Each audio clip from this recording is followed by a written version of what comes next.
मैंने घर की नाव में थोड़े बदलाव किए, पर पापा बुरी तरह डर गए। आखिर एक मछली पकड़ने वाली नाव में तोप, मशीन गन और मिसाइल लॉन्चर का क्या काम? क्या मछलियाँ कोई जुर्म कर रही हैं? पापा तो मुझे तुरंत पुलिस को सौंपने वाले थे। पिछले जन्म में समुद्री डाकुओं ने मेरे पूरे परिवार को मार दिया था, इसलिए इस बार मैंने पिता को रोकने के बजाय अपनी शक्तियों से उनकी नाव को एक घातक युद्ध पोत में बदल दिया। पिता के साथ समुद्र में निकलने से ठीक एक दिन पहले मैंने अपनी तैयारी पूरी कर ली थी। हथियार को बंदरगाह लाकर मैं खुशी से दौड़ा। मेरे पिता लिन झेंघाई, जो सालों से मालवाहक जहाज चला रहे हैं, यह सब देखकर पूरी तरह डर गए थे।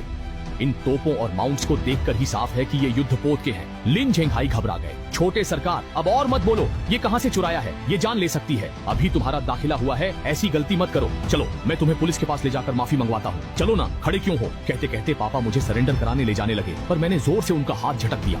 पापा, आप क्या कह रहे हैं? ये सब मैंने खुद बनाया है। मैं ये कह ही रहा था कि तभी मेरे तायाजी लिनचेंग वहाँ आ गए। उन्होंने मुस्कुराकर कहा, जिंगलान, ये कहाँ से लाए हो? ये फिल्म प्रॉप्स तो बिल्कुल असली लग रही हैं। लिन झेंघाई चौंक गए और तुरंत पूछने लगे, बड़े भाई, ये फिल्म के प्रॉप्स ही हैं, असली नहीं हो सकते। टीवी पर भी ऐसे नकली प्रॉप्स ही दिखते हैं, और जिनलांग तो अभी छोटा बच्चा है, वो ये सब कहाँ से लाएगा? आप बस उसकी बातों में मत आइए। उन्होंने मेरे सिर पर थप्पड़ जड़कर कहा, बदमाश, अब अपने बाप को ही सिखाएगा। पापा, ये सच है, आप मानते क्यों नहीं? ठीक है, मान लिया, जल्दी जहाज पर ला दो। लिन झेंघाई ने हामी भरी, पर मैंने वॉकी टॉकी से सबको और रिश्तेदारों को मदद के लिए बुला लिया। सबके चेहरे पर वही हैरानी छा गई जो पहले उनके चेहरे पर थी। लिन झेंघाई हंसते हुए बोले, घबराओ मत, ये सिर्फ प्रॉप्स हैं। जिंगलान समुद्री डाकुओं को डराने के लिए इन्हें लाई है। ये बिजूका की तरह काम करते हैं। यह सुनकर सबने राहत की सांस ली और मिलकर हथियारों को नाव पर चढ़ाने लगे। सब लोग प्रॉप्स की तारीफ कर रहे थे। मैंने उन्हें और ज्यादा समझाना ठीक नहीं समझा, बस ये सबकी सुरक्षा कर सकें ताकि पापा को भी चिंता न हो। अगले दिन जहाज योजना के मुताबिक दूसरे बंदरगाह के चेक पॉइंट की ओर रवाना हुआ। तभी चौकी प्रमुख वांग बिंगई दफ्तर में फाइलें देख रहे थे कि अचानक एक सैनिक हांफते हुए अंदर आया। उसने दफ्तर का दरवाजा धक्का देकर खोला और चिल्लाया, प्रमुख, बड़ी मुसीबत हो गई है। समुद्र की सतह पर एक अज्ञात सशस्त्र जहाज दिखाई दिया है। वह देखने में तो मालवाहक जैसा है, पर उस पर डबल बैरल 6 नली वाली रक्षा तोप लगी है। वांग बिंगी का दिमाग सुन्न हो गया। ऐसी तोप इस घाट की एक भी नाव को नहीं छोड़ेगी। वह तेजी से वॉच टावर पर चढ़े और देखा कि जहाज पर लगे हथियार बिल्कुल वैसे ही थे जैसे सैनिक ने बताए थे। उस रक्षा तोप का कैलिबर करीब 30 मिलीमीटर लग रहा है। तुरंत भीड़ को हटाओ और अधिकारियों से सहायता मांगो। रडार ऑपरेटर आखिर कर क्या रहे हैं? इतनी बड़ी चूक कैसे हो गई? वांग बिंगई बेहद परेशान था। तभी एक सैनिक चिल्लाया, नंबर 89757 का यूनहाई जहाज डेवई में प्रवेश और जांच की अनुमति मांग रहा है। वांग बिंगई चौंक गए और दूरबीन से देखा। उस जहाज का नंबर 89757 था और उस पर यूनहाई लिखा था। ये क्या हो रहा है? घरेलू मालवाहक जहाज हथियार कब से ले जाने लगे? इतने एडवांस उपकरण? वांग बिंगई कार्यालय लौटे, कंप्यूटर पर जहाज का पंजीकरण जांचा और दस्तावेज ध्यान से पढ़े। यूनहाई मालवाहक जहाज से संपर्क किया। मैं हाइजोउ चौकी प्रमुख हूँ। वांग बिंगई, जहाज के हथियारों का क्या मामला है? लिन झेंघाई ने बताया कि ये समुद्री डाकुओं के लिए है। सब सुनकर वांग बिंगई ने राहत ली और जहाज को सुनसान जगह रोकने को कहा। वह जांच के लिए गया। जल्द ही यूनहाई जहाज अपनी जगह पर आ गया। लिन झेंघाई ने जरूरी कागजात और आईडी वांग बिंगई को सौंप दिए। वांग बिंगई ने दस्तावेजों की बारीकी से जांच की। कोई गलती न पाकर वह टीम के साथ जहाज पर 4H गया। डेक की ओर देखते ही उसकी नजर दोहरी 6 नली वाली तोपों पर पड़ी ही। जहाज रोधी तोप देख वह घबरा गया। अपनी सैन्य समझ से उसे यकीन हो गया कि यह असली है। उसने लिन झेंघाई से पूछा, कप्तान, डाकुओं के नाम पर जहाज पर ये सब लगाने का ख्याल कैसे आया? लिन ने गर्व से कहा, मेरे बेटे ने अदन की खाड़ी के खतरों को देखते हुए खास तौर पर ये सब इंतजाम करवाया है। उस वक्त मैं भी बुरी तरह डर गया था। मेरा बेटा बहुत तेज दिमाग वाला है। वैसे भी हमारे हैजू का इस साल का टॉपर भी वही है। क्या तुम्हारा बेटा लिन जिंगलान है? हाँ, वही है। तभी जांच से लौटे सैनिकों ने स्टेशन मास्टर को बताया कि जहाज पर सब ठीक है, बस पीछे एक कमरा बंद है। यह सुनते ही वांग बिंगी और लिन झेंघाई दोनों के चेहरे गंभीर हो गए। चेहरे पर घबराहट थी। पीछे का केबिन तो बस एक स्टोर रूम है जहां कबाड़ रहता है। पता नहीं उसे ताला क्यों लगा दिया। माहौल तनावपूर्ण होते ही मैं बोल पड़ा, वह कमरा मैंने निगरानी के लिए बनवाया है। कमरे में ग्राउंड रडार और ध्वनि प्रणाली है। अंदर 2 कंप्यूटर हैं और जाते समय ताला लगाया था। अभी खोलता हूँ। मैंने आधी बात ही बताई थी, पूरी सच्चाई मैंने नहीं खोली। कंप्यूटर बाहरी मदद के लिए है। वे हथियार दुश्मन की फायर पावर पहचानते ही हमला करेंगे। इसके बाद मैं उन्हें पीछे केबिन की ओर ले गया। वांग बिंगई ने पहले कंप्यूटर देखा। स्क्रीन पर निगरानी का दृश्य था और 2 लकड़ी के बक्सों को देखते ही वह दंग रह गया। वहाँ 30 मिलीमीटर के 2 रक्षा हथियार और मशीन गनें मौजूद थीं। उनकी धातु की बनावट देख वह पूरी तरह सुन्न हो गया। ये सारी बंदूकें देखने में ये बिल्कुल असली लग रही थी। उसने एक बंदूक उठाकर करीब से जांची तो उसे एक हिस्सा खाली सा लगा। तब वांग बिंगई ने राहत की सांस ली। उसे लगा था कि ये सचमुच असली ही है। शुक्र है कि इसमें पुर्जा गायब था, जिससे गोली चलना बिल्कुल नामुमकिन था। उसे थोड़ा शांत देख मैंने भी अपनी बात कह दी। मैंने समझाया कि ये नजदीकी रक्षा तोप बनाते समय बचे हुए पुर्जों को जोड़कर बनाए थे। ये सुनकर वांग बिंगई ने सिर हिलाया और बात मान गया। हाल ही में समुद्र के हालात ठीक नहीं हैं। अदन की खाड़ी के हादसे के बाद मालवाहक जहाज अब ज्यादा सतर्क हैं। उसने देखा कि हमारे लिन परिवार का रिकॉर्ड साफ रहा है, इसीलिए दस्तखत कर हमें जाने दिया। बस जाते हुए उसने एक बार फिर डेक पर लगी तोप की ओर देखा। यहाँ रखी यह चीज काफी डरावनी है, इसे वाटरप्रूफ कपड़े से ढक देना ताकि कोई गलतफहमी न हो। लिन झेंघाई ने सिर हिलाकर हामी भरी और वांग बिंगली को दूर जाते देख मैं भी खुद को रोक नहीं पाया। शुक्र है मैंने जरूरी हिस्से पहले ही खोल दिए थे। यूनहाई जहाज के चलते ही मैं किनारे खड़ा होकर समुद्र देख रहा था, तभी अचानक किसी ने मेरे कंधे पर थपकी दी। बेटा, इस बार समुद्री यात्रा से अच्छा मुनाफा हुआ तो वापसी पर तुम खूब पढ़ना। घर की फिक्र छोड़ दो, मेरे बूढ़े होने पर जब काम न कर सकूं तब मैं अपनी किस्मत सोचूंगा। पापा की मुस्कान देख मैं मुठ्ठियां भींचकर डाकुओं पर गुस्सा करता हूँ। 20 दिन बाद होलुन सोमालिया पहुंचा तो मेरा दिल धड़कने लगा। डाकुओं की हलचल भांपने के लिए मैं दूरबीन से नजर रखने लगा। दूर पानी में एक अजीब हलचल और अनोखा पैटर्न दिखा। इस बदलाव ने तुरंत मेरा ध्यान खींचा, क्योंकि समुद्र की लहरें अक्सर लंबी और सीधी होती हैं, लेकिन अब दिख रही लहरें किसी यॉट या तेज नाव की थीं। मैंने दूरबीन कसकर पकड़ी और गौर से देखा। एक काला बिंदु तेजी से हमारी ओर बढ़ता हुआ दिखाई दिया। निश्चित रूप से समुद्री डाकू। मैं तुरंत मुड़कर जहाज के केबिन की ओर भागा। पापा, दक्षिण पूर्व से समुद्री डाकू तेजी से आ रहे हैं, उन्होंने हमें निशाना बना लिया है। गहरी नींद में सोए लिन जंगहाई ये बात सुनते ही तुरंत उठकर बैठ गए। मुझसे दूरबीन लेकर वह डेक पर जाकर देखने लगे, लेकिन देखते ही लिन झेंघाई भड़क उठे। वहाँ दर्जनों स्पीड बोट्स थीं और हर एक पर कई लोग सवार थे। उन सभी के हाथों में राइफलें, सबमशीन गन और रॉकेट लॉन्चर थे। उसी पल लिन झेंघाई ने अलार्म बजा दिया। सभी सावधान हो जाएं। समुद्री डाकू नावों से हमारी ओर आ रहे हैं। इंजन की पावर को अधिकतम करें और जल्द से जल्द इनसे पीछा छुड़ाएं। तभी जहाज पर सभी लोग घबराकर दूर देखने लगे। क्या हम मरने वाले हैं? मैं अभी नहीं मरना चाहता। चलो आत्मसमर्पण कर सारा सामान उन्हें दे देते हैं। सब शांत हो जाओ। क्या दया की भीख मांगने से डाकू हमें छोड़ देंगे? यह कहकर लिन झेंघाई ने सैटेलाइट फोन से मदद मांगी। हालांकि अधिकारियों ने ठंडे स्वर में बस जांच का आश्वासन दिया। उनकी लापरवाही सुनकर झेंघाई निराश हो गए, पर उन्होंने यह बात किसी को न बताकर फोन रख दिया। हैजो सैन्य जांच चौकी पर यूनहाई जहाज की मदद की पुकार सुन वांग बिंग घबरा गया। उसने तुरंत सिपाही से कहा कि समुद्री सुरक्षा दल से संपर्क कर पता करो क्या मामला है। सिपाही ने बताया कि टीम भेजी जा चुकी है, पर दूरी अधिक होने के कारण वहां पहुंचने में कम से कम 4 घंटे लगेंगे। वांग बिंग यी ने डेस्क थपथपाकर कहा, यूनहाई जहाज के पास गश्ती जहाजों की जांच करो। कहो कि लोंग देश के नागरिक समुद्री डाकुओं से मदद मांग रहे हैं। पास खड़ा सैनिक कीबोर्ड चलाने लगा।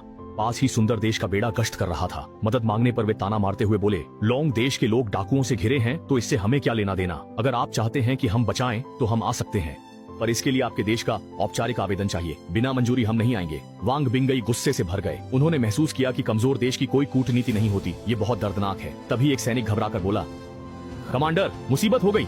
हमारे पास का सैटेलाइट सिग्नल अचानक बंद है। यूनहाई क्षेत्र के सभी सैटेलाइट सिग्नल ठप हैं। सैनिक की रिपोर्ट सुनकर वांग बिंगई सन्न रह गए। उनका चेहरा सफेद पड़ गया। अब साफ था कि वही लोग सिग्नल काट रहे हैं और डाकुओं को बचा रहे हैं। उस युवक के बारे में सोचकर वांग कुर्सी पर गिर पड़े और निराश हो गए। उधर यूनहाई जहाज पर लिन झेंघाई अपने फोन को देख रहे थे, जिस पर नो सर्विस लिखा आ रहा था। निराश होकर उन्होंने पीछे देखा। सब घबराए थे। अब पकड़े जाने के अलावा कोई चारा नहीं है। क्यों ना उनसे भिड़ें ताकि बच्चों को भागने का समय मिले। चुपचाप मरने के बजाय इन बदमाशों से लड़ना बेहतर है। डाकू आखिरी दम तक तैयार थे। लिन झेंघाई ने देखा कि लोग अब शांत हैं। वह बेटे से कुछ कहना चाहता था, पर सब गायब थे। जैसे ही वह उन्हें ढूंढने बाहर निकला, मैं केबिन में आ गया। मैंने सबकी ओर देखकर जोर से कहा, सब लोग घबराओ मत, हम समुद्री डाकुओं को रोक सकते हैं। सब मुझे देखने लगे। मैंने पापा से गंभीरता से कहा, पापा, मैंने बताया था कि ये हथियार मॉडल नहीं असली हैं। फिर मैंने बक्से खींचकर उनमें से एक बंदूक निकाली। फिर पास के बक्से से पुर्जे निकाले और फुर्ती से मशीन गन असेंबल कर दी। मैंने बड़ों से कहा, मुझ पर भरोसा रखें, मैं सबकी जान के साथ मजाक नहीं करूंगा। युवा मेरे साथ आए। सबने मिलकर पुर्जे जहाज पर असेंबल कर दिए। मन में शंका होने के बावजूद उन्होंने काम शुरू किया। तभी कुछ समुद्री डाकू धुन गुनगुनाते हुए नाव से वहां पहुंचे। वे बेहद उत्साहित थे। तभी होलन से 3 मील दूर उनकी स्पीड बोट के पास एक गार्ड का चेहरा बिगड़ गया और वह खड़ा हो गया। उसने तुरंत दौड़कर सरदार हसन को सब विस्तार से बताया। हसन ने मुंह में सिगार दबाए हुए दूरबीन से देखा और अचानक चौंक गया। जहाज पर तोपें और मशीन अगने तैनात थीं, जबकि उसे सिर्फ एक मालवाहक बताया गया था। पर जब हसन ने और गौर से देखा तो वह धीरे से मुस्कुरा उठा। लोग बंदूकें लिए तो थे, पर बहुत डरे हुए लग रहे थे और कईयों के पास तो सिर्फ लोहे की छड़ें या लकड़ी की लाठियां ही थीं। हसन को लगा जैसे उसने कुछ भांप लिया हो। वह और उत्साहित हो गया। वह दूरबीन नीचे रखकर हंसते हुए बोला, घबराओ मत, ये हमें बहकाना चाहते हैं। भले ही उनके पास हथियार हैं, पर उनके चेहरे पर डर साफ है। कुछ के पास सिर्फ भीड़ बढ़ाने के लिए लाठियां हैं। साफ है कि ये सब दिखावा है और गोलियां भी नकली सजावट हैं। भाइयों, मेरे साथ चलो और इन्हें असली बंदूक दिखाओ। समुद्री डाकू सब समझ गए और हसन को हैरानी से देखने लगे। हसन तेजी से यूनहाई जहाज की ओर बढ़ रहा था और लोग उसकी तारीफ करने लगे। इसी बीच मैंने सबको मशीनगने बांटकर कंट्रोल रूम में रडार से लक्ष्य लॉक कर लिया। मैं बस उनके घेराबंदी में आने का इंतजार करने लगा। तैयारी जल्दबाजी में थी। बिना सेंसर या सटीक दिशा प्रणाली के बस अनुमान से निशाना लगा सकते थे। सटीक हमला मुश्किल था, पर इन समुद्री डाकुओं के लिए इतना काफी था। जैसे ही स्पीड बोर्ड 200-300 मीटर दूर थी तो मैंने मन में गिनती शुरू की। 5, 4, 3, 2, 1। मेरी गिनती खत्म होते ही डेक की टोप गरज उठी। आग की लपटों और गोलियों ने आगे बढ़ती स्पीड बोट्स को निशाना बनाया। पल भर में समुद्र पर जोरदार धमाका हुआ और आग की चमक फैल गई। उनकी 10-15 स्पीड बोट्स और डाकू ये देख दहशत में आ गए। कई तो घबराकर सीधे समुद्र में गिर पड़ रहे और कुछ ही नावें जान बचाकर भाग पाईं। यूनहाई जहाज पर सब हैरान थे और विमान में लोग खुशी से चिल्ला उठे, जीत गए, जीत गए। हम सच में जीत गए। उन समुद्री डाकुओं को हमने भगा दिया। वो समुद्री डाकू इतनी तेजी से भागे कि मुझे गोली चलाने का मौका तक नहीं मिला। बचने की खुशी में सब कोई हंस रहा था तो कोई रो रहा था। दूसरी ओर भागते हुए समुद्री डाकू उस झटके से उबर नहीं पाए थे। उन्हें यकीन नहीं था कि ड्रैगन देश के ये लोग शैतान जैसे हैं। ये शैतान सच में बहुत डरावने हैं। मुझे सच में घर जाकर माँ को ढूंढने का मन कर रहा है। हसन घायल हालत में दर्द सहते हुए सैटेलाइट फोन लेकर भागा। सिग्नल मिलते ही डायल किया। बॉस, हमें धोखा दिया गया है। कहा गया था कि वो मालवाहक जहाज है, लेकिन वो तो एक बेहद खतरनाक नकली युद्धपोत था। हमने 20 से ज्यादा स्पीड बोट्स खो दी और लगभग 100 लोग भी। फोन पर बॉस हसन की रिपोर्ट सुनकर गुस्से में चिल्लाया, उनकी हिम्मत कैसे हुई? तुम वापस आओ, मैं खुद उनसे पूछूंगा कि माजरा क्या है। उसने तुरंत एयरक्राफ्ट कैरियर के कमांडर रोस केलमैन को फोन मिलाया, पर जब रोस को पता चला कि ड्रैगन देश के जहाज पर वाकई में युद्धपोत के हथियार हैं, उसकी आंखें चमक उठी और उसने फोन काट दिया। उसने फॉक एस्कॉर्ट बेड़े को आदेश दिया, तुरंत ड्रैगन देश के यूनहाई पहुंचो। उन मूर्खों ने मालवाहक जहाज को सैन्य जहाज बना दिया है। ये अंतर्राष्ट्रीय नियमों के खिलाफ है। वहाँ सबूत के लिए फोटो लो, फिर उन्हें डुबोकर माल जब्त करो। आदेश देकर रोज जोर से हंसने लगा। उधर यूनहाई जहाज पर मैं सबको जश्न मनाते देख रहा था।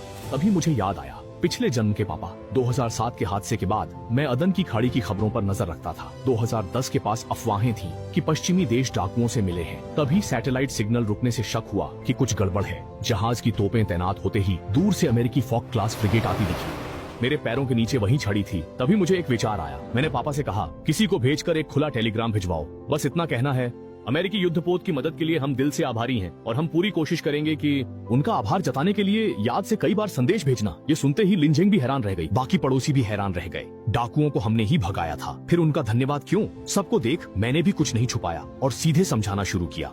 पापा, जरा सोचिए, सुंदर देश के युद्धपोतों के बावजूद डाकू इतने बेखौफ कैसे हैं? मुझ पर भरोसा रखिए। उधर फुकेट फ्रिगेट पर कप्तान चार्ल्स वॉकर समुद्र को देख रहे थे। फिर दूर यूनहाई जहाज को देख वे आत्मविश्वास से मुस्कुरा दिए। बस यूनहाई जहाज की तस्वीर ले लें तो यह एक बड़ी उपलब्धि होगी। ठीक उसी समय जब चार्ल्स अपनी कल्पनाओं में खोए थे, तभी अचानक फुकेट एयरक्राफ्ट कैरियर के मुख्य कमांडर रोस का फोन आया। आखिर तुमने क्या किया है? ड्रैगन देश वाले क्यों कह रहे हैं कि तुमने समुद्री डाकुओं के लिए जाल बिछाने में उनकी मदद की? मूर्ख, मैंने कब उनकी मदद की? रोस की दहाड़ सुनकर चार्ल्स का चेहरा घबरा गया। ठीक उसी समय उसके एक अधीनस्थ ने अचानक एक तार ला कर दिया। ये पढ़कर चार्ल्स को लगा जैसे उसकी दुनिया ही पलट गई हो। धन्यवाद, आपके युद्धपोत ने होलन की मदद की। समुद्री डाकुओं को हराने हेतु हम 10,000 युआन दान करेंगे, कृपया स्वीकारें। चार्ल्स, उसने गुस्से में मेज पर हाथ मारा। वह यूनहाई जहाज को खत्म करना चाहता था, पर टेलीग्राम मिलने का मतलब था कि उसके बचने की खबर फैल चुकी है। अब कुछ भी करना खतरनाक होगा। कुछ देर बाद स्थानीय समुद्री पुलिस पहुंची, पर वह यूनहाई के पास आने के बजाय अमेरिकी गश्ती जहाज के पास रुक गई। शायद उन्हें हमारा टेलीग्राम मिल गया है और वे समझ रहे हैं कि अमेरिका ने हस्तक्षेप किया है। धन्यवाद देने जा रहे हैं, नहीं पता कि गश्ती जहाज का कप्तान तारीफ सुनकर खुश होगा या नाराज। तभी दिमाग में आवाज आई, बधाई हो, आपने नए हथियार से 102 समुद्री डाकुओं को मारकर एस रैंक और 3000 अंक प्राप्त किए हैं। सिस्टम पैनल देखते हुए मैं ठिठक गया। एक बार हथियार के इस्तेमाल से ही इतने सारे लोगों को मारना पड़ता है, तो फिर आगे जब बाकी नए हथियारों की जांच करनी होगी, क्या तब भी लोगों को मारना पड़ेगा? नहीं नहीं, ये तो बिल्कुल नहीं चलेगा। एक सिहरन हुई, पर लगा कि वे अपराधी डाकू मरने लायक ही थे और मेरा हस्तक्षेप न्यायपूर्ण था। खुद को समझाकर मैंने सामने देखा। उस विशाल अमेरिकी युद्धपोत को देख लगा कि हमारी तकनीक उनसे पीछे है। काश मेरे पास वैसी तकनीक होती। तभी अचानक मेरे कानों में सिस्टम की सूचना गूंजी। सिस्टम असली चीजों को सिम्युलेट कर आपको पार करा सकता है। एक एस्कॉर्ट जहाज और पॉइंट से आप वॉरशिप तकनीक पा सकते हैं। मैं सचमुच बेहद प्रसन्न हो गया। कमांडर रॉस अब लगभग पागल हो रहे हैं, क्योंकि उनकी एक तीर से 3 निशाने वाली योजना पूरी तरह विफल हो गई। पहले इसी तरीके से कई देशों के जहाजों को फंसाया गया था, पर आज हमें ही भारी नुकसान उठाना पड़ रहा है। उस धन्यवाद संदेश के बाद अब समुद्री डाकुओं के जरिए लूटपाट जारी रखना बहुत मुश्किल होगा। सबसे गंभीर बात यह है कि वे डाकू अब बदला लेने के लिए हमारे अपने सुंदर देश के मालवाहक जहाजों को भी अपना निशाना बना सकते हैं। अच्छी कमाई का एक रास्ता बस खत्म हो गया। उसी समय विदेशी युद्धपोत और स्थानीय पुलिस की नावें धीरे धीरे यूनहाई जहाज की ओर बढ़ने लगी। जहाज के रुकते ही ड्रैगन देश के राजदूत वांग जिंगमिंग उस पर सवार हुए। वांग जिंगमिंग ने कोस्ट गार्ड के साथ आकर हमारी बहुत मदद की। सभी लोगों से बात करने के बाद मैं सीधे उनके पास गया। राजदूत वांग, यहाँ खुद आने के लिए आपका बहुत शुक्रिया। सुंदर देश के युद्धपोत की समय पर मिली सहायता से ही ये सब संभव हो पाया है। तभी हम बच पाए, इसलिए हमें सुंदर देश के युद्धपोत पर ले चले। मुझे उन्हें शुक्रिया कहना है। वांग जिंगमिंग चुप रहे। उन्हें बचाव की बात पर यकीन नहीं था। मैं और पूछना चाहता था, पर तटरक्षक बल की वजह से नहीं पूछ सका। मेरी बात से उनके संदेह दूर हुए और उन्होंने सहमति दी। जल्द ही वांग जिंगमिंग की मदद से हम सब सफल हो गए। हम फ्रिगेट पर चढ़ गए। किसी को खबर तक नहीं थी। जल्द ही हम फ्रिगेट के कप्तान चार्ल्स से मिले, पर चार्ल्स का चेहरा काफी सख्त था। वो हमें दुश्मन की तरह देख रहे थे। विश्लेषण अधूरा था, तो क्या एक बार मिलकर जाऊं? मैंने सीधे चार्ल्स का हाथ थाम लिया। सर, सच में आप लोगों का बहुत धन्यवाद। आप लोग वाकई ब्लू स्टार के पुलिस अधिकारी हैं। आपने निडर होकर हमारी मदद की और जान बचाई। चार्ल्स, मैं आपका शुक्रिया अदा करता हूँ। ये सुनकर मैं इतना गुस्से में था कि मेरी नसें फड़कने लगी। ऐसा लगा जैसे गले में मक्खी जैसी स्थिति थी। न निगल पा रहा था, न उगल। बहुत असहज था। इनकार करने पर डाकुओं से उनकी मिली भगत खुल जाती। ऊपर से सामने यह युवक था। बात सुनने में हर्ज नहीं था, पर पता नहीं क्यों उसकी बातों में व्यंग्य सा लगा। चार्ल्स ने दांत पीसते हुए कहा, नागरिकों की रक्षा करना हमारे सैनिकों का कर्तव्य है। अगर और कोई बात नहीं है तो आप अब जा सकते हैं। उसे कुछ समझ नहीं आ रहा था कि क्या हुआ। हम यूनहाई जहाज से स्थानीय समुद्री पुलिस की सुरक्षा में सीधे अंतिम बंदरगाह पहुंच गए। माल सौंपकर कमीशन लिया। फिर वांग जिंगमिंग ने एक भव्य दावत दी।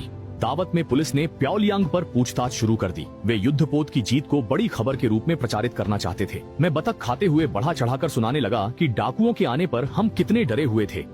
असल में हमारे जहाज पर जो हथियार थे वे सब मॉडल ही थे। हमारे पास कोई चारा नहीं था तो जो मिला वही उठाया। कुछ लोगों ने तो पोछा लेकर भी डाकुओं को जहाज पर चढ़ने से रोका। मेरे ताऊजी डाकुओं की बंदूक की संगीन से घायल हो गए थे। उनकी जान जोखिम में थी। पास खड़े लिन झेंघाई हैरान रह गए कि ये लड़का क्या बकवास कर रहा है। जहाँ तक मुझे याद है, बड़े भाई तो उस वक्त घबराहट में फिसल कर गिर पड़े थे। उनके हाथ डेक की उभरी लोहे की शीट से कट गए, पर बस ऊपरी परत ही छिल्ली थी। लिन झेंघाई कुछ नहीं बोले और जबरन खाना ठूंसते रहे ताकि हंसी न छूट जाए। उस वक्त मैं हुईशेंग क्लब में स्थानीय पुलिस को सब कुछ विस्तार से बता रहा था। अमेरिकी युद्धपोतों का वह आक्रामक प्रवेश और उनकी तोपों की भारी गर्जना, ऐसा लगा जैसे वही पूरी दुनिया में सबसे ताकतवर और सर्वशक्तिमान है। पर वहाँ के स्थानीय लोग सुनते हुए कुछ अजीब महसूस करने लगे। क्या देश सचमुच इतना ताकतवर है? फिर कुछ दशक पहले ड्रैगन से क्यों पिटा था? सुंदर देश खुद को दुनिया का पुलिसकर्मी कहता है, लेकिन उसके काम कहना मुश्किल है। उन्हें तो ड्रैगन देश से नफरत थी, फिर वे मदद क्यों कर रहे हैं? वे अब सुंदर देश की इज्जत नहीं बचाएंगे क्योंकि उसकी साख दांव पर है। खुद को दुनिया का सरताज मानने वाले अपनी छवि चमकाना पसंद करते हैं। ये बात फैली तो वे खुश होंगे, पर मुझे पता है कि सुंदर देश की हालत खराब है। ये मामला खुलते ही सुंदर देश को समुद्री डाकू समझा जाएगा। वहाँ बची खुची प्रतिष्ठा भी पूरी तरह से खत्म हो जाएगी। यूनहाई का टेलीग्राम शायद अब तक सभी अधिकारियों तक पहुँच गया होगा। राजदूत वांग जिंगमिंग का एक और टेलीग्राम मामले को और दिलचस्प बना देगा। जैसा सोचा था, वांग तुरंत टेलीग्राम भेजने चले गए और मैं भी अपना खाना खाने लगा। तभी क्रू मेंबर झांग माउत्साई पेट पकड़कर बाहर चला गया। उसे देख मुझे झुंझलाहट हुई। समुद्री डाकुओं के हमले के वक्त वही सबसे ज्यादा चिल्लाकर हार मानने की बात कर रहा था। उसकी आवाज बहुत खींच पैदा करती थी। एक जवान आदमी होकर भी उसमें जहाज के उन बुजुर्गों जितनी भी हिम्मत नहीं थी। जश्न के बीच दूसरी ओर वांग बिंगई पागल सा हो गया। उसने हर संभव कोशिश की, पर कोई खबर नहीं मिली। वह बस लहरों को देखता रहा। 10 साल की थल सेना, 100 साल की तैयारी। ड्रैगन देश की नौसेना को अभी बहुत लंबा रास्ता तय करना है। आज हम अपने देशवासियों की सुरक्षा तक सुनिश्चित नहीं कर पा रहे हैं। बेबसी और दर्द के बीच तभी सैटेलाइट फोन जुड़ा और उत्साहित वांग जिंगमिंग की आवाज आई। लाओ वांग, वो लड़का जिसके बारे में तुम कह रहे थे, वह मिल गया है और जहाज पर सब सुरक्षित हैं। चिंता मत करो। वांग बिंगई खुशी से फूले नहीं समाये। सच में ये तो बहुत अच्छा हुआ। तुम्हें पता नहीं मैं कितनी चिंता में था। पर खुशी के बाद एक सवाल आया। रुको, वे कैसे बच निकले? क्या वे समुद्री डाकू अचानक इंसानियत दिखाने लगे थे? ऐसा तो हो ही नहीं सकता। उन क्रूर और निर्दयी लोगों में इंसानियत कहाँ? ओल्ड वांग, जल्दी बताओ क्या मामला है? मैं भी कुछ समझ नहीं पा रहा हूँ। कहते हैं कि यह अमेरिका की गश्ती जहाज थी, मदद को आई थी, लेकिन पता नहीं वे अचानक इंसानियत कैसे दिखाने लगे। दोनों बात कर ही रहे थे कि वांग जिंगमिंग का दरवाजा अचानक जोर जोर से खटखटाया गया। वांग जिंगमिंग फोन काटने ही वाले थे कि तभी एक नौजवान दरवाजा खोलकर चापलूसी भरी मुस्कान के साथ अंदर आया। दूत महोदय, मैं यूनहाई जहाज का मजदूर झांग माउत्साई हूँ। परिचय सुनकर वांग जिंगमिंग ठिठके। यूनहाई जहाज का मजदूर? मैंने तो सुना था कि उसे लीन परिवार चलाता है। फिर यह मजदूर कहाँ से आया? पर उन्होंने कुछ न कहते हुए झांग को बैठने का इशारा किया। तो तुम बताओ तुम उनके जहाज पर मुख्य रूप से क्या काम करते थे? झांग माउत्साई हाथ मलते हुए बोले, वो लिन परिवार का जहाज है, सिर्फ उनके लिए ही अच्छा है। मैं बाहरी हूँ, वो लोग मुझसे बुरा बर्ताव करते हैं। वे मुझे मारते पीटते और गाली भी देते हैं। सारा कठिन और थकाऊ काम मैं ही करता हूँ। लीन परिवार की बुराई करते हुए मैंने कहा, मुझे यह बिल्कुल मंजूर नहीं। गाँव का वही लीन जिन्हान पढ़ाई में टॉप करके अब जहाज पर हथियार बना रहा है और सब उसकी तारीफ करते हैं, जबकि मैंने इतना सारा काम किया पर किसी ने मेरी तरफ ध्यान नहीं दिया। झांग माओत्साई अब बेहद परेशान और गुस्से में था। वहीं वांग जिंगमिंग उसकी कड़वी आवाज सुनकर उसे ऊपर से नीचे तक गौर से देखने लगा। इस आदमी का चेहरा काफी साफ सुथरा है, हाथों को छुड़ा दें तो ये किसी मजदूर के नहीं लगते। वांग जिंगमिंग ने शंका जाहिर नहीं की और इशारे से आगे बोलने को कहा, दूत महोदय, शायद आपको पता नहीं होगा, लिन जिनलान और उसके लोग कानून तोड़ चुके हैं। वे समुद्री डाकू असल में सुंदर देश के लोगों ने नहीं बल्कि लिन जिनलान ने मारे थे। उनकी नाव पर रखी चीजें मॉडल नहीं बल्कि असली हथियार थे। ये सब लिन जिनलान ने खुद ही चोरी छिपे बनाए थे। मैंने खुद अपनी आंखों से उन्हें देखा है। उन्होंने उन्हीं हथियारों से डाकुओं को मार डाला। वे बहुत क्रूर थे और समुद्र का पानी लाल हो गया था। ये कोई मालवाहक जहाज नहीं था। असली समुद्री डाकू वही लोग हैं। झांग माओत्साई की बात सुन वांग जिंगमिंग हैरान रह गया। वे अमेरिकी नहीं थे। जापानियों ने जिन डाकुओं को हराया वे असल में जहाज पर ही थे। और मैंने क्या सुना, वह किशोर तोप और मशीन गन लेकर आया था। ये कैसे मुमकिन है? वांग ने पूछा। क्या बकवास कर रहे हो? हाई स्कूल की छात्रा लिन जिंगलान तोप कैसे बना सकती है? वांग को इस पर बिल्कुल यकीन नहीं था। उसे लगा झांग उसे धोखा दे रहा है। लेकिन वांग जिंगमिंग की हैरानी देख झांग माओत्साई को लगा कि लिन जिंगलान ने बड़ा अपराध किया है। उसके चेहरे पर विकृत उत्साह था। अरे आप तो जानते नहीं वो लिन जिंगलान कितनी बहादुर है। रवाना होने से पहले मैंने खुद अपने कानों से सुना कि वही अपने हाथों से वो चीजें बना रही थी।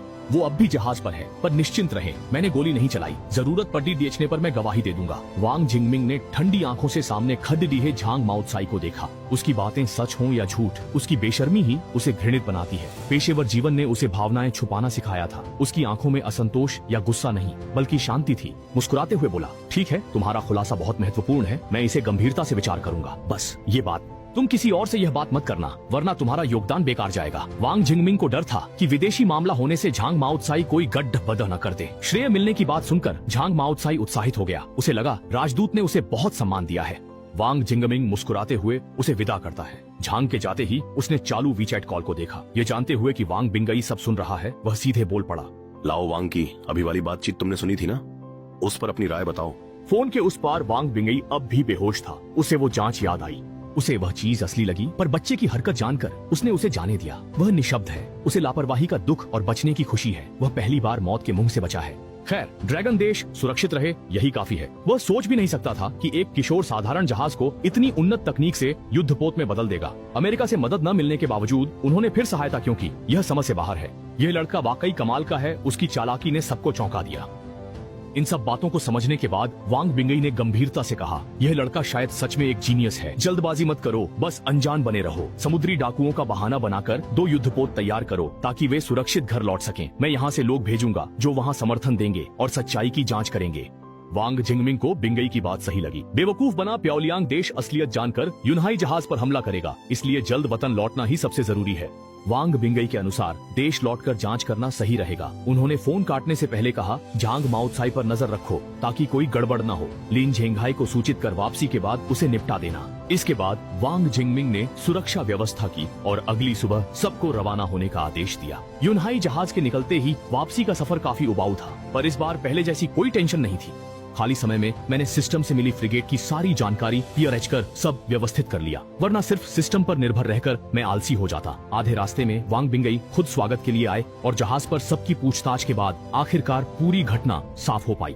उन तोपों और मशीनगनों को देखते हुए वांग बिंगई मुस्कुराए, फिर मेरा कंधा थपथपाकर बोले, शाबाश लड़के, तुम वाकई काबिल हो। मुझे भी चकमा दे दिया। अच्छा ही हुआ, वरना पता नहीं चलता कि हमारे लोंग देश में इतना प्रतिभाशाली नौजवान भी है। मैं झिझकते हुए हल्के से मुस्कुराया और उनकी ओर देखा। बहुत ही ईमानदारी से बोला, वांग स्टेशन मास्टर, सच में माफ कीजिए, आपको परेशानी दी। मैं और भी माफी मांगने वाली बातें कहना चाहता था, लेकिन वांग बिंगई ने हाथ हिलाकर मुझे रोक दिया।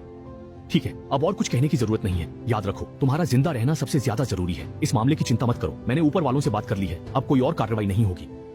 बस तुम्हारी ये तोपें मैं ले जाऊंगा। लिन झेंघाई और वेनियान बहुत खुश हुए। वांग बिंगई के इशारे पर लोग नाव की तोपें और मशीनगनें खोलकर युद्धपोत पर लादने लगे। वांग बिंगई ने रिपोर्ट पूरी की और कुछ दिनों बाद जब यूनहाई जहाज वतन लौटा तो अपनी धरती पर कदम रखते ही उसे सुकून मिला। अभी सबका टेंशन सच में पूरी तरह से उतर गया। रात को लिन झेंघाई ने लिन परिवार में 10 मेजों की दावत सजाई और सबका स्वागत किया। जब सब लोग खुशी से जश्न मना रहे थे तभी अचानक बाहर से कदमों की आवाज आई और एक अफसर सैनिकों के साथ अंदर आया। उस अफसर ने सबको गौर से देखा, फिर मेरी ओर बढ़कर आदर से बोला, नमस्ते लिन जिनलान कॉमरेड, मैं नौसेना बेस का झाओ रुई हूँ। मुझे कमांडर का आदेश मिला है कि आपको वहाँ बुलाने ले जाऊँ। उसके चेहरे पर गंभीरता थी और आंखों में तेजी झलक रही थी। ये देखकर लिन परिवार के लोग कुछ घबरा गए। ये क्या हो रहा है? उसे वापस आते ही क्यों ले जा रहे हैं? वांग मास्टर ने तो कहा था कि समुद्र वाले मामले में अब कोई कार्रवाई नहीं होगी। लिन झेंघाई ने आगे आकर अधिकारी से गंभीरता से पूछा, अगर लिन जिनलान की कोई गलती है तो हमें बताइए, आखिर उसे अचानक बाहर क्यों ले जाया जा रहा है? अगर उसने गलती की है तो अभिभावक होने के नाते मैं खुद उसे ले जाऊंगा। बाकी पड़ोसी भी विरोध करने लगे और मुझे अपने पीछे छिपा लिया। लिन जिनलान ने क्या गलती की है? आप बिना वजह उसे कैसे ले जा सकते हैं? वो कोई बुरी इंसान नहीं है।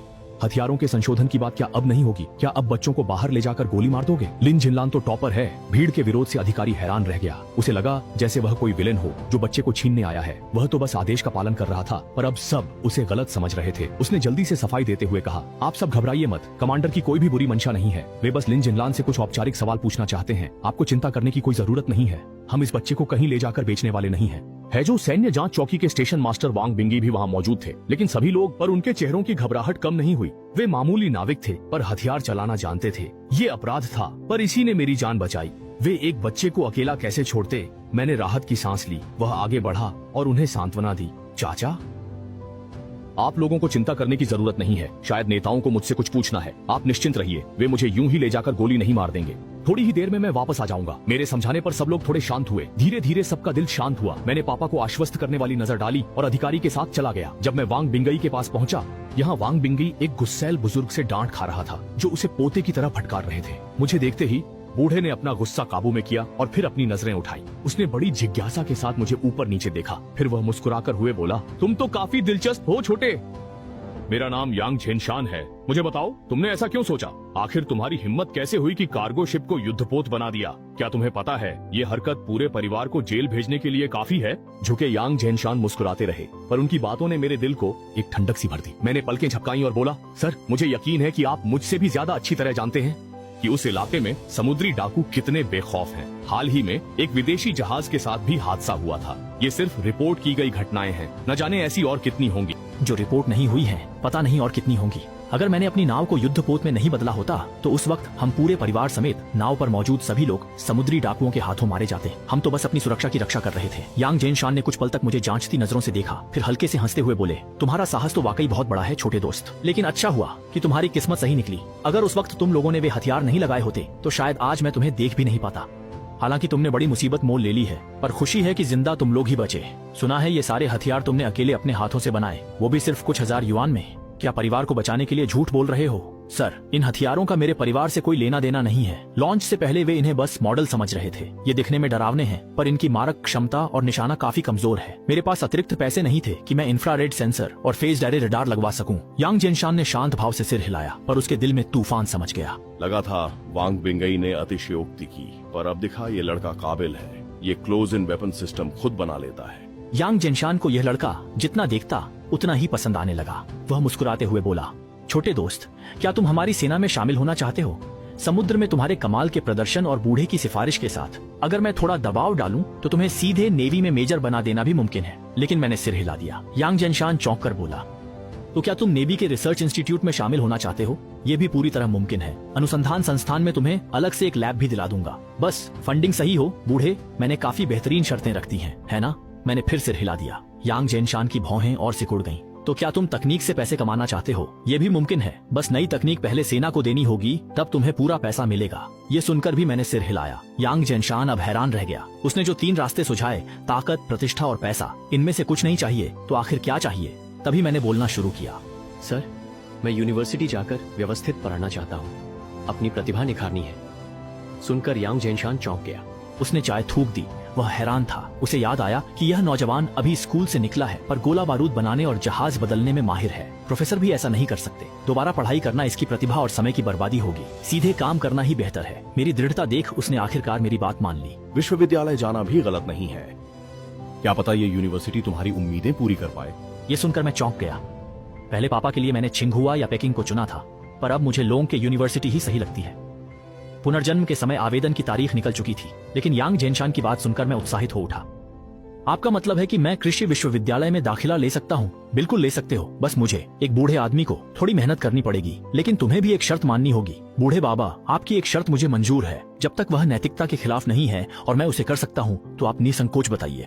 यांग झनशान ये सुनकर हंस पड़े और मेरे कंधे थपथपाकर बोले, तुम वाकई दिलचस्प लड़के हो। मैं अब सीधी बात करूंगा। हाल ही में सुंदर देश और हमारे आसपास के देशों के हौसले काफी बढ़ रहे हैं। उन्हें लगता है कि हमारी समुद्री सुरक्षा अब कमजोर है, इसलिए 1.3 अरब मंजूर हुए हैं और तय हुआ है कि माओलोंग से 3/1135 टाइप 3 संशोधित फ्रिगेट्स खरीदी जाएंगी। मैं चाहता हूं कि तुम भी वहां जाकर देखो, देखना है कि माओलोंग ने कहीं हमें घटिया माल तो नहीं थमा दिया। यांग झनशान ये कहते हुए थोड़े उदास हो गए। पहले भी ड्रैगन देश को माओ बियर से नुकसान उठाना पड़ा था। उस वक्त देश को उन्नत हथियारों की सख्त जरूरत थी, लेकिन माओ बियर के हथियार नाम के बड़े थे और जल्द ही दूसरे दर्जे के हो गए। इसलिए इस बार वह इस युवक से बहुत उम्मीदें लगाए हुए हैं। भले ही देश में टैलेंट्स की कमी नहीं है, लेकिन कोई अकेला व्यक्ति कमरे में तोप बना दे, ऐसा उन्हें कोई याद नहीं आता। इस वक्त मैं उनकी बात सुन रहा था, फिर भी मैं अनायास ही भौहें चढ़ा लेता हूँ। इतनी बड़ी रकम खर्च करके पहले से ही पिछड़े हुए पुराने तटीय गश्ती जहाज खरीदना, और वो भी सिर्फ 3, क्या ये बहुत बड़ा घाटा नहीं है? मेरी आंखों में संघर्ष की एक चमक उभर आती है। ये 1.3 अरब तो मुझे दे देते, मैं हमारे ड्रैगन देश के लिए 10 फॉक श्रेणी की फ्रिगेट्स और जोड़ सकता हूँ। पास ही खड़े यांग झनशान और वांग बिंग एकदम चौंक गए।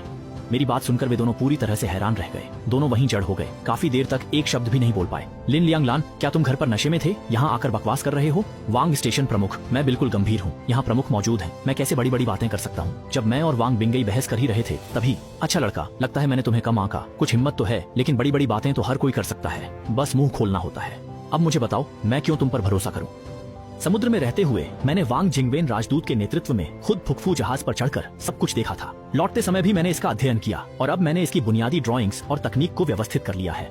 अगर आपको मुझ पर विश्वास नहीं है तो मैं ड्राइंग्स और तकनीक निकाल सकता हूँ। आप चाहें तो किसी से भी उनकी जांच करवा सकते हैं। भले ही कार्यक्षमता अलग हो, पर यह कमजोर नहीं है। सिस्टम की गोपनीयता के कारण मैं संभल कर कह रहा हूँ, पर असल में यह बिल्कुल अमेरिका जैसा ही है, बस बाहरी रूप थोड़ा अलग है। इससे पहले कि यांग झनशान कुछ कहते, वांग बिंगई बेसब्री से बोल पड़े, लड़के, कहीं तुमने सुंदर देश अमेरिका की ड्राइंग्स तो नहीं चुरा ली? वांग स्टेशन प्रमुख, तकनीक की बात है, इसे चोरी कैसे कहा जा सकता है? मैंने तो बस कानकाऊ लेकर सीखा है, और फिर किसी के मुख्य तकनीक को कोई एक नजर में कैसे चुरा सकता है? यह तो मैंने खुद अपनी मेहनत से धीरे धीरे शोध करके निकाला है। कमरे में अचानक सन्नाटा छा गया। वांग बिंगई ने मुझसे और बहस नहीं की, लेकिन उसकी आंखों में अब भी गहरा शक था। सामने खड़ा यह लड़का वाकई जीनियस है, लेकिन जीनियस होने की भी एक हद होती है। महज 10-12 दिनों में फॉक फ्रिगेट का शोध कर लेना, ये कैसे संभव है? ठीक है, मैं अभी लोगों को तकनीकी दस्तावेजों की जांच के लिए भेजता हूँ। अगर वे पास हो गए तो ये 1.3 अरब तुम्हारे हवाले कर दूंगा। बस तुम्हें इसे पूरा करना होगा। बूढ़े, मैं वादा करता हूँ कि तुम्हारे लिए एक बड़ा इनाम भी मंजूर करवाऊंगा। बस इस काम की एक समय सीमा है, 10 साल और अधिकतम 15 साल से ज्यादा नहीं। तुम्हें कैसा लगता है? यह सुनकर मेरी आंखों में हल्की सी मुस्कान आ गई। फॉक ने अचानक देखा कि मैंने रास्ते में लगभग सब कुछ सीख लिया है और अब आप फिर से मुझे हल्के में ले रहे हैं। 10 साल बाद जब यह बनकर तैयार होगा तब तक सब ठंडा पड़ चुका होगा। मुझे बस 1 साल का समय चाहिए। यहाँ तक कि अगर आप मुझे 2 साल और दे दें तो मैं आपके लिए एयरक्राफ्ट कैरियर भी बना सकता हूँ। बस शर्त है कि पर्याप्त लोग, सामग्री और बजट मिल जाए। इनमें से कोई भी चीज कम नहीं होनी चाहिए। ये सुनते ही यांग झनशान और वांग बिंगई हैरानी से दंग रह गए। झनशान को लगा जैसे उसे इस छोटे लड़के ने ठग लिया हो। पहले उसे गश्ती जहाज की बात सही लगी थी, पर अब उसे किसी बड़े झांसे का डर सताने लगा। वह एक किशोर पर यकीन कर बैठा था और अब बात उसके मुंह से निकल चुकी थी। बाहर जाते हुए वह बोला, छोटे, तुम्हारी बात मैं जोश में कहीं मान लेता हूँ। पहले गश्ती जहाज बनाओ, फिर कैरियर की बात करेंगे। ये कहकर वह लोगों को रवाना करने ही वाला था, लेकिन मैं जल्दी में जाने के बजाय थोड़ी झिझक के साथ सिर खुजलाते हुए बोला, सर, एक और बात है जो आपको बतानी है। आप जानते ही हैं कि स्कूल जल्दी ही शुरू होने वाला है और उस समय गश्ती जहाज बनाने में काफी समय लगेगा, इसलिए आपको स्कूल से भी बात करनी पड़ेगी। मेरी कक्षाएं शायद थोड़ी अनियमित होंगी और मुझे एक स्वतंत्र अनुसंधान संस्थान की भी जरूरत है। जब भी मुझे लोगों या सामग्री की आवश्यकता होगी तो मैं आपको सूचित कर दूंगा। मेरी मांगे सुनकर यांग झनशान ने तुरंत सहमति जता दी। इतने बड़े प्रोजेक्ट के लिए ये छोटी बातें थीं। उन्होंने कहा, तुम जो कह रहे हो उसमें कोई दिक्कत नहीं है। जो भी जरूरत हो बेहिचक बताना, लेकिन एक बात याद रखना, मुझे सिर्फ नतीजा चाहिए, प्रक्रिया नहीं। मुझे यह मत दिखाना कि आधे रास्ते में छोड़कर भाग गए। वांग बिंगई ने मेरी ओर देखा। उसकी नजरों में लाचारी भी थी और भावुकता भी। फिर उसने लंबी सांस ली और कहा, लड़के, अच्छे से काम करना। अगर तुम वाकई उन 10 एस्कॉर्ट जहाजों को बना दोगे, तुम समुद्री रक्षा के जनक बनोगे, हमारे देश के नए एस्कॉर्ट जहाजों की आधारशिला रखने वाले। तब भविष्य की पाठ्य पुस्तकों में भी तुम्हारा परिचय हो सकता है। कुछ ही दिनों बाद एग्रीकल्चर यूनिवर्सिटी का नया सत्र शुरू हो गया। यांग झनशान ने नदी जांच के दस्तावेजों का जवाब आने पर उनकी अहमियत देखते हुए यूनिवर्सिटी के पास ही मुझे एक स्वतंत्र अनुसंधान संस्थान दे दिया। फिलहाल सामग्री और उपकरण तैयार हो रहे हैं तो मैं भी आराम से हूँ। पिछली बार मैं छिंगबई यूनिवर्सिटी में था, पर यह एग्रीकल्चर यूनिवर्सिटी अलग और अर्ध सैन्य तरीके से चलती है। मैं कक्षा में बैठा ही था कि तभी एक चश्मा पहने अधेड़ व्यक्ति अंदर आया, सीधे मंच की ओर बढ़ा, मेज थपथपाई और तेज नजरों से सबको देखने लगा। उसने कहा, मेरा नाम ली शेनशिंग है, मैं तुम्हारा मिलिट्री प्रोफेसर हूँ। मुझे पता है कि तुम सब हाई स्कूल में टॉपर थे, लेकिन एग्रीकल्चर यूनिवर्सिटी में तुम सब बस आम छात्र हो। अब से हर सेमेस्टर सैन्य विषयों में 80 से कम अंक पर चेतावनी और 60 से कम पर गंभीर कार्रवाई होगी। 4 बार ऐसी कार्रवाई होने पर सीधे कॉलेज से निकाल दिया जाएगा। लोंग को यूनिवर्सिटी में औसत लोगों या समय काटने वालों के लिए जगह नहीं है। ये सुनते ही क्लास में हलचल मच गई और सबके चेहरे पर अविश्वास था। 4 गलतियों पर सीधा निष्कासन, ऐसा नियम पहले किसी ने नहीं सुना था। ली शेनशिंग ने बिना सफाई दिए बस नजरें सब पर घुमा दी। सभी छात्र संक्षेप में अपना परिचय दें और बताएं कि पहले सेमेस्टर के लिए क्या योजना है। इसी लाइन से शुरू करते हैं। उसके निर्णायक लहजे ने लोग चौंके, पर छात्र मंच पर आकर विज्ञान और देश सेवा जैसे अपने बड़े सपनों को बताने लगे। उनकी बातें काफी प्रभावशाली थीं और ली शेनशिंग सुनते हुए अपनी टिप्पणी दे रहे थे। विज्ञान और तकनीक कल्पना नहीं है। वायुगतिकी पढ़ने पर समझोगे कि आज तुमने कितनी मूर्खतापूर्ण बात कही है। आदर्शों को सिर्फ कहना काफी नहीं, उन्हें पूरा करने के लिए जरूरी अमल करना पड़ता है, वरना सब कुछ सिर्फ खोखली बातें हैं।